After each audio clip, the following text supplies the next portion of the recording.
ভাই ধাক্কা মারলেন কেন আপনি? ঢেক্কা মারিছি মানে?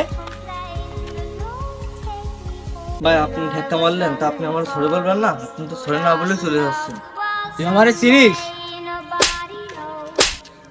ভাই ভুলে গেছে ভাই, ভুলে গেছে ভাই, ভুলে গেছে ভাই। জান ভাই, আমাদের মাফ করে দিন কাকু, ও তো তোমার আগেতে ইচ্ছা করে ধাক্কা মারলো, তা তুমি তো মারলি মারতে পারতে, তা তুমি আগেতে সরি কইলে কেন? ভাইপো, মারলে তো আমিও মারতে পারতাম, কিন্তু এখন বর্তমান যে জেনারেশন এতটা খারাপ, ছোটখাটো বিষয় নিয়ে মানুষ পর্যন্ত মার্ডার হয়ে যাচ্ছে। 30 টাকার জন্য বন্ধু বন্ধুরে মারে দিচ্ছে, কোনো একটা কথা নিয়ে, ঝামেলা নিয়ে মার্ডার পর্যন্ত করে দিচ্ছে। কেন কাকু, তুমি কি ভয় পাও?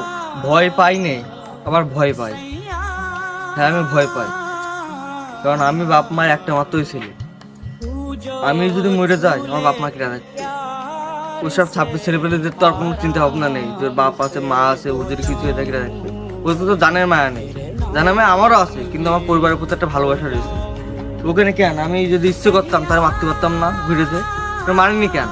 এই জন্য মারবো? বর্তমান যে অবস্থা খারাপ, ওই মারামারি নিয়ে ওটা মনে ক্ষোভ রেখে দেবে। দেখো আমি কোনো সময় কাজে যাচ্ছি, কিছু করতেছি, ও কষ্ট করে মারে দেবে, মার্ডার করে দেবে, কারণ ওদের কোনো মানে মায়া ডর কিছু নেই। বর্তমান পরিস্থিতি এতটাই খারাপ, এই জন্য আমি সরিকে চলে এসেছি। সেও খুশি থাকুক, আমিও ভালো থাকি, কারণ আমি আমার বাপ মার একটা মাত্র ছিল। হ্যাঁ কাকু, বর্তমান যা যুগ জামানা, তা তুমি যা করেছো কাজটা আমার ভালো লেগেছে। বর্তমান যে যুগ জেনারেশন যা চলতেছে, এই ছোটখাটো বিষয় না মার্ডার হয়ে যায়। থাক কাকু, দরকার নেই। বাদ দিস। হ্যাঁ, যা করেছো ভালোই।